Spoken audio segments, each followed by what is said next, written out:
Salam sejahtera saudara yang kekasih, di dalam nama Tuhan kembali kita bertemu. Sekarang kita akan mendiskusikan bagian yang berikutnya dari transformasi dan reformasi, atau reformasi dan transformasi. Nah, Roma pasal 12 ayat kedua yang mengatakan, janganlah kamu menjadi serupa dengan dunia ini, tetapi berubahlah oleh pembaruan budimu, sehingga kamu dapat membedakan mana kehendak Allah, yang baik, yang berkenan pada Allah, dan yang sempurna. Nah, bagaimana korporasi posisi antara keduanya? Maka di sini ada satu penyebab dan ada satu akibat yang dimunculkan. Penyebabnya adalah reformasi atau pembaruan itu. Nah, akibat terjadinya sebuah pembaruan di dalam diri, maka terjadilah sebuah transformasi di dalam kehidupan sehari-hari. Nah, ini adalah dua hal yang tidak bisa dipisahkan. Tetapi kembali seperti yang sudah kita bicarakan tentang apa itu reformasi, yaitu sebuah pembaruan yang Tuhan kerjakan kepada orang yang sudah baru, supaya terus-menerus dijaga baru, supaya tetap baru, maka itu akan melahirkan perubahan di dalam hidupnya. Kenapa? Dulu hidup lama, sekarang hidup baru. Dulu kau mencuri, sekarang tidak mencuri lagi. Itu kata Efesus pasal yang keempat. Nah, oleh karena itulah, reformasi menjadi sesuatu bagian yang sangat penting di dalam kehidupan orang percaya. Dan terus-menerus harus terjadi. Dengan sendirinya transformasi akan datang. Sehingga transformasi bukan konsentrasi kita. Karena seperti yang sudah saya katakan, transformasi bisa saja terjadi dan diciptakan tanpa pembaruan. Ya, sekedar sebuah gaya, sekedar sebuah keinginan, sekedar sebuah cita-cita, sekedar sebuah gerakan. Bisa sekali. Dan itu ada dalam dunia politik, konkret sekali. Faktual sekali. Tetapi membicarakan reformasi di dalam konteks menjaga terminal itu, yaitu supaya tetap setia kepada Alkitab itu yang hanya satu-satunya. Sebenarnya transformasi adalah sesuatu yang bisa bergerak, bisa makin jauh dari Alkitab itu. Artinya dari prinsip-prinsipnya. Sehingga Alkitab yang sama tetap dipegang, tetapi sebetulnya penafsiran maknanya sudah bergeser jauh. Atas nama Alkitab, ya, orang bilang tidak perlu dokter, karena Yesus tabib yang agung, ya kan? Itu kan atas nama Alkitab.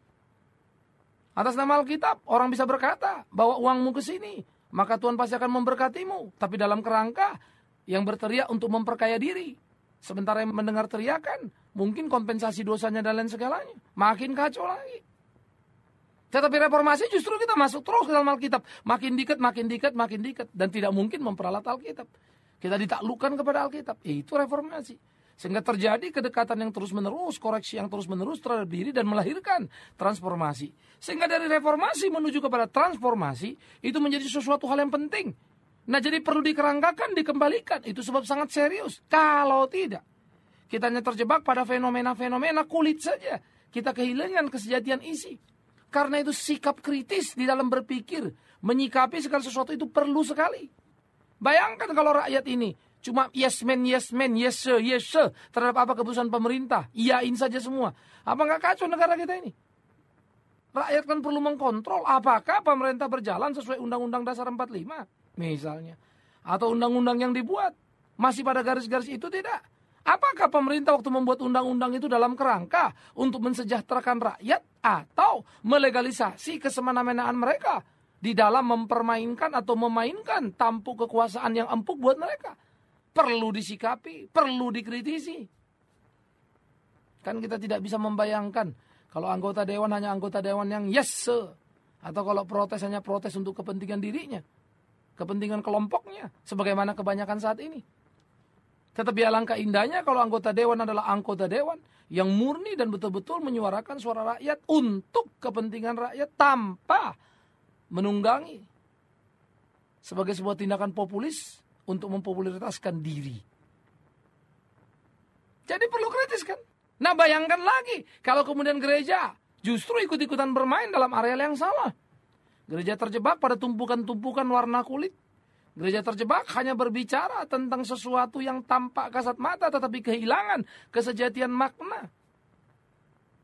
Pikirkan. Gereja kehilangan kekuatannya. Camkan. Ini kan sangat berbahaya sekali. Nah, oleh karena itulah di dalam bagian-bagian seperti ini, kita mesti memikirkan dengan serius seluruh apa yang kita kerjakan di dalam kehidupan ini. Supaya itu betul-betul menjadi sesuatu hal yang luar biasa. Yang bisa diandalkan, bisa diharapkan dalam kesungguhan.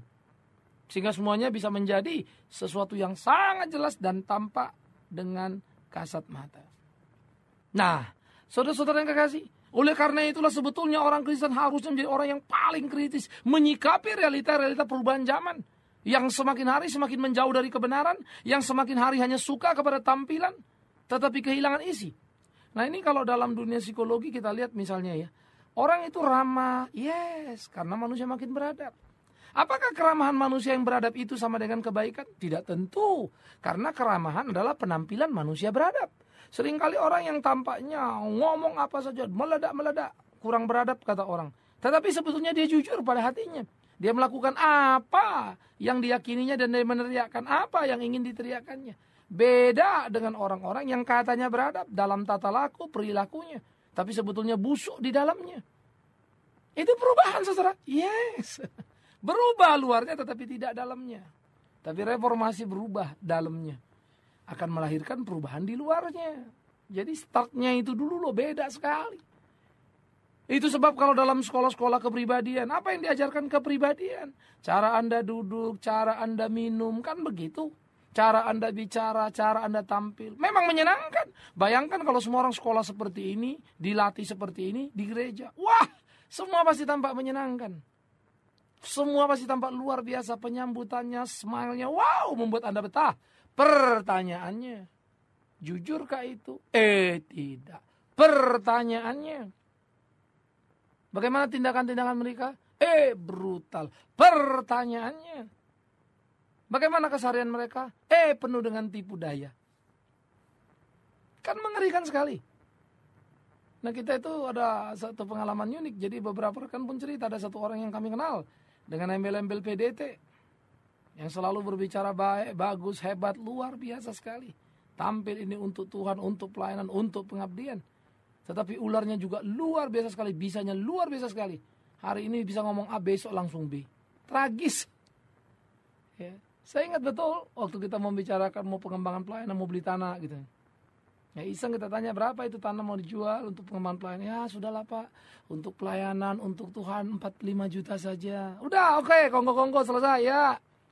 Oke, besok kita bicarakan final. Besok kita ngobrol.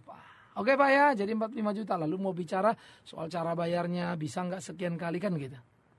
Jawabannya apa besok paginya? Oh maaf Pak, saya sudah bincang-bincang dengan ibu ini. Lalu ibu bilang, waduh kalau segitu kan kita susah. Jadi Pak tolonglah Pak, itu kita mau lepas 65 juta saja. Saudara kekasih, gila tidak? Hanya satu malam dia bisa berubah dari 45 ke 65 juta. Apa dia pikir itu 20 juta uang boleh niup apa? Di mana ini Pak? Di Kalimantan. Kok bisa begitu Pak? Iya. Siapa ini Pak? Pendeta. Loh, kok nggak bisa dipegang ngomongnya Pak? Yes. Dia cuma kulitnya saja yang mulus transformasi. Tetapi tidak pernah mengalami reformasi di dalam dirinya. Maka jadilah manusia munafik. Ya. Manusia yang tidak ada harganya. Manusia yang kalau Anda panggil mungkin tidak dengar. Anda melambai-lambai dia tidak melihat. Tapi Anda kibarkan 50 ribu langsung jelas semuanya. Langsung dia mengerti maksud Anda. Mengerikan, tapi itu kenyataan. Nah oleh karena itu saudara kekasih, kita tidak boleh terjebak pada perangkap-perangkap seperti itu. Tidak asal menamakan ini kan untuk Tuhan, kata Tuhan, pimpinan Tuhan. Aduh bahayanya setengah mati. Mau kemana gereja Tuhan dibawa? Mau jadi apa kita ini? Sangat mengerikan jika hal-hal seperti itu yang kita kerjakan di dalam kehidupan kita. Sangat menakutkan. Oleh karena itulah saya pikir perlu untuk serius di dalam hidup ini. Supaya kita tidak terjebak pada perangkap-perangkap yang salah. Yang akhirnya justru membunuh diri sendiri dan menghancurkan segala-galanya. Karena itulah kita perlu melakukan hal-hal yang penting dalam kehidupannya, itu reformasi yang terus-menerus. Pembaruan yang terus-menerus. Sehingga dengan demikian kita terus bisa mengoreksi diri kita.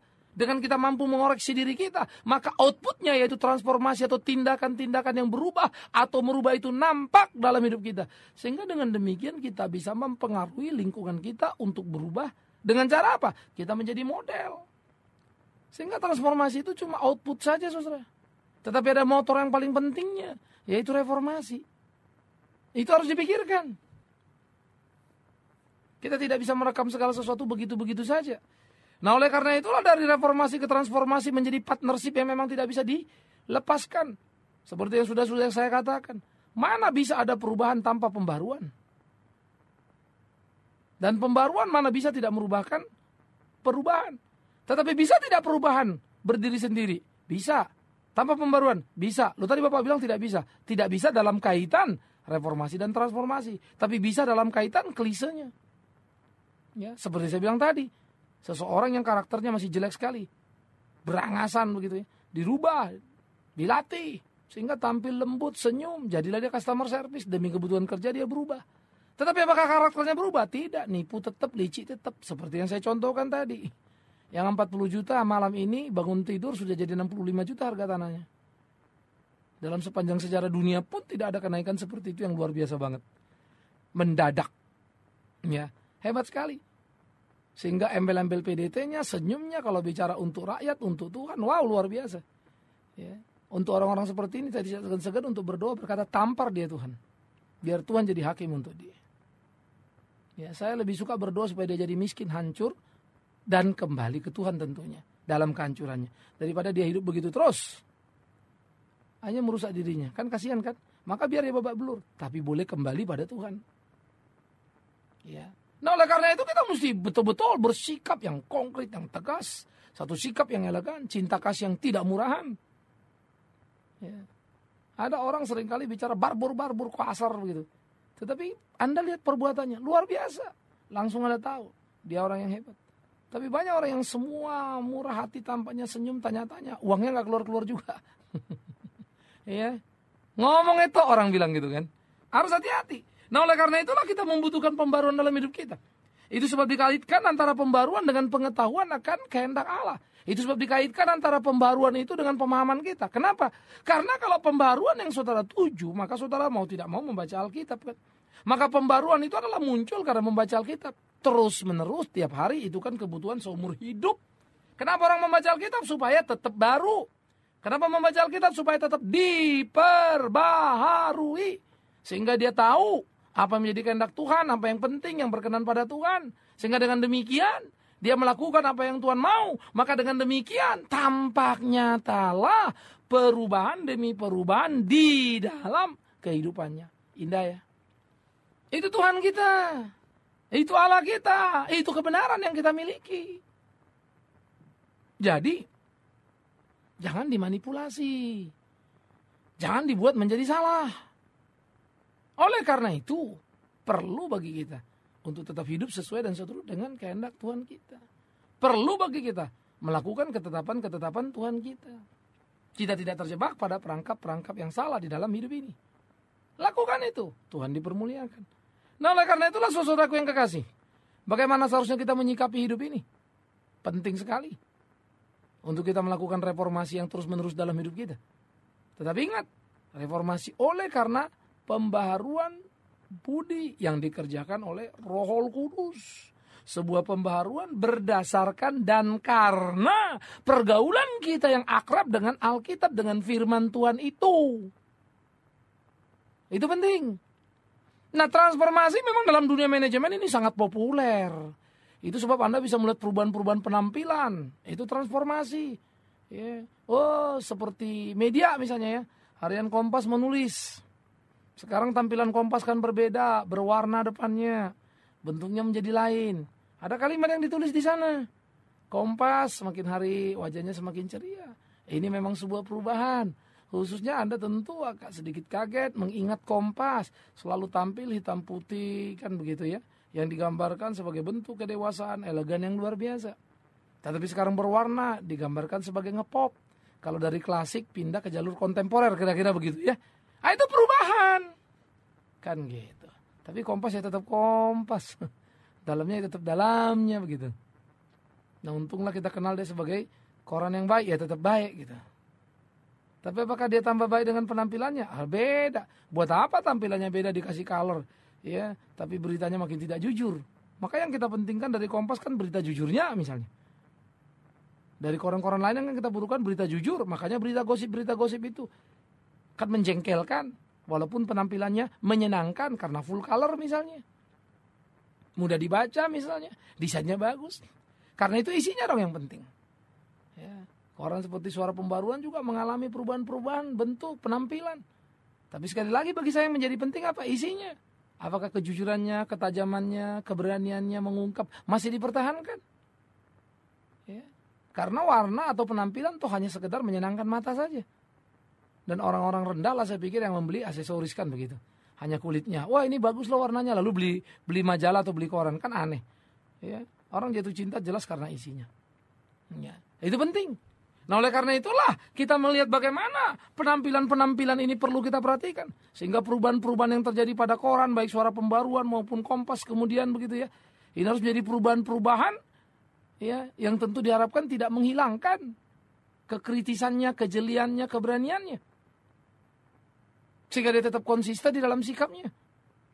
Itu penting. Sehingga aksesoris tadi, warna tadi hanya sekedar pemanis untuk lebih manis dilihat orang, dan anggaplah itu menjadi semacam satu, kalau kita kasih teh sama tamu selama ini ya kita tambahin gula dikit gitu ya supaya sedikit lebih manis, kan begitu saja. Tapi prinsipnya tetap saja itu teh manis. Iya. Tetap teh yang menghilangkan rasa haus itu maksudnya. Teh itu mau ada gula, enggak ada gula tetap ada rasa haus hilang. Tambah gula ya cuma pemanis saja kan. Tapi tidak berarti tambah gula hausnya lebih hilang. Sama saja. Nah, ini penting untuk kita pikirkan bersama-sama saudara-saudara. Nah oleh karena itulah transformasi tanpa reformasi tidak bisa dibayangkan. Karena itulah kesadaran akan isu membuat kita memerlukan reformasi dan bukan transformasi. Tetapi transformasi tidak bisa tidak harus mengikuti reformasi. Sehingga reformasi itu harus membuahkan transformasi gitu loh. Jadi yang intinya dulu dong yang kita butuh gitu ya. Dalamnya jangan buru-buru keluar sekali lagi. Nanti kita terjebak pada dunia. Perubahan-perubahan transformasi pada politik di berbagai tempat begitu ya. Transformasi pada berbagai belahan negara di dunia ini. Transformasi yang juga terjadi pada realita-realita kehidupan manusia. Transformasi yang juga terjadi pada keseharian, manajemen, rumah, desain, arsitektur dan seterusnya. Itu semua perubahan-perubahan saudara. Ya. Perubahan-perubahan dari orang yang sama. Baju yang berubah, model yang berubah begitu. Hati-hati dong, itu kan bukan Kristen. Nah Kristen mesti lebih elegan atuh kan begitu kan. Lebih bijak, lebih cerdas, lebih cermat gitu. Sehingga orang Kristen tidak seperti barang yang ditaruh di arus sungai, hanyut ke bawah kemana saja. Tetapi justru sebaliknya, kekristenan mampu mengendalikan sungai dan memberikan arah. Ya, sesuai dengan kepentingan kita. Sehingga sungai tidak menjadi liar dan menghanyutkan kita. Tapi kita manage sedemikian rupa untuk membangkitkan tenaga listrik misalnya. Untuk jalur transportasi misalnya. Dan seterusnya. Nah oleh karena itulah saudara yang kekasih di dalam hari-hari kita mesti bergumul, bertarung di tengah-tengah kehidupan ini. Untuk melakukan apa yang baik, yang sesuai dan seturut dengan kehendak Tuhan kita. Sehingga di dalamnya sungguh-sungguh nama Tuhan yang dipermuliakan. Jadi reformasi dan transformasi tidak bisa dipisahkan. Transformasi tidak mungkin berdiri sendiri tanpa reformasi. Reformasi bisa berdiri sendiri ya, sebagai sebuah sebutan reformasi. Karena memang ada tuntutan aktual dari reformasi. Sebuah pembaruan yang pasti tampak baru. Artinya apa? Ya perubahan kan begitu. Transformasi kan begitu. Jadi ingat, Anda bisa merubah segala sesuatu. Menciptakan transformasi tanpa pembaruan. Yes, bisa. Itu terjadi dalam dunia politik, manajemen, dan lain sebagainya. Ya, tetapi sebuah reformasi hanya reformasi, sebuah pembaruan hanya pembaruan kalau tambah baru. Artinya apa? Ya berubah, kan begitu. Nah ini penting. Karena dengan sendirinya konten dan semangat dari reformasi memang adalah ya transformasi. Karena dia bagian dari reformasi. Wow, enak sekali saudara. Nah oleh karena itulah format pikir kita, arah pikir kita semakin konkret, semakin tajam, semakin jelas. Ini perlu. Oleh karena itu saya sering kali mengatakan saya terbeban untuk merekonstruksi ulang pikiran-pikiran Kristen yang elegan, yang hebat. Pikiran-pikiran Kristen yang luar biasa. Yang sekarang ternoda menjadi murahan karena cara berpikir banyak orang yang membuat kita menjadi gelisah dan menyedihkan. Jangan menghina kekristenan. Ya. Ketanggungan kita bergerak dalam berbagai bidang. Jadi salah kita. Ya. Ada orang bilang kiat-kiat bisnis Kristen. Saya bingung, mana ada kiat-kiat bisnis Kristen? Mana ada bisnis Kristen? Apa sih? Bisnis dengan cara yang Kristiani, saya ngerti. Ya, tapi bisnis Kristen memang tidak ada. Apa itu? Ya. Apa perlu kiat-kiat? Tidak ada kiat-kiat. Mau kiat-kiat apa itu? Begitu. Harus hati-hati lagi kan. Sehingga pengertian kiat-kiatnya itu adalah harus kiat-kiat dengan cara yang Kristiani itu. Kiat-kiat yang diwarnai pikiran Kristen gitu. Tapi kalau kiat-kiat bisnis Kristen, tidak cari kejungkir balik juga tidak ada itu. Karena Alkitab bukan kiat-kiat yang bisa engkau angkat. Lalu engkau bilang, oh enggak itu bisa dikelola, diolah begini menjadi sebuah kiat gitu. Nanti dulu, Itu sesuatu bentuk perbedaan. Karena Alkitab tidak berdiskusi di situ dan semangatnya tidak di situ. Lain. Kalau orang bilang kiat-kiat bisnis berdasarkan pengalaman, bisnis itu begini-begini, itu beda sekali dengan Alkitab. Jadi jangan mencomot saja Alkitab, karena semangat Alkitab bukan di situ. Alkitab itu prinsipnya lain, membentuk orang utuh. Nah, orang kalau utuh, baik, bagus, pinter, ya pasti dengan sendirinya dagangnya bagus, kan begitu kan? Jadi beda sekali, masih ada 2 tangga atau 3 tangga lagi yang harus dilalui. Tapi awal inti dalamnya itu adalah Alkitab itu sendiri, kebenaran itu sendiri. Nah, jadi saudara kekasih, saya harap ini pikiran-pikiran orang Kristen bisa makin hari makin cerah untuk memperhatikan dan tidak terjebak pada hal-hal yang salah. Dengan demikian reformasi dan transformasi menjadi kaitan-kaitan yang penting di dalam kehidupan. Baik, kita akan berhenti sampai di sini dan kita akan memikirkan terus bagian-bagian ini. Mempertajam ulang lagi bagaimana pengaplikasian bentuk, ya. Dan terus kita akan juga coba melihat contoh-contoh yang kita akan angkat supaya kita menemukan kesejatian. Tetapi yang penting Anda yang mendengarkan, dimanapun saudara berada, ingat, kita harus terus-menerus diperbarui oleh Alkitab, ya, supaya tampak bagaimana hidup kita berubah di dalam kehidupan kita. Tapi jangan belajar untuk memakai aksesorisnya, tampil baik, pegang Alkitab, mungkin Anda khotbah, smile, dan lain-lain, tetapi isinya bobrok sama saja. Anda tak lebih daripada penipu yang menipu diri sendiri, dan itu kasihan sekali. Kiranya kita tidak seperti itu, tapi kita orang yang terus-menerus baru, jujur pada diri, mengakui kesalahan, mengakui kekurangan, bertindak sesuai kehendak Tuhan, hidup menyenangkan Tuhan. Amin. Mari kita berdoa. Tuhan, kami bersyukur, kami berterima kasih untuk pimpinan-Mu dalam hidup kami, untuk setiap apa yang Tuhan kerjakan, dan kami berdoa Tuhan terus tolong pimpin kami supaya hidup sesuai kehendak Tuhan. Di dalamnya Tuhan dipermuliakan. Dalam nama Yesus Kristus Tuhan yang hidup kami bersyukur dan berdoa. Terpujilah Tuhan. Amin.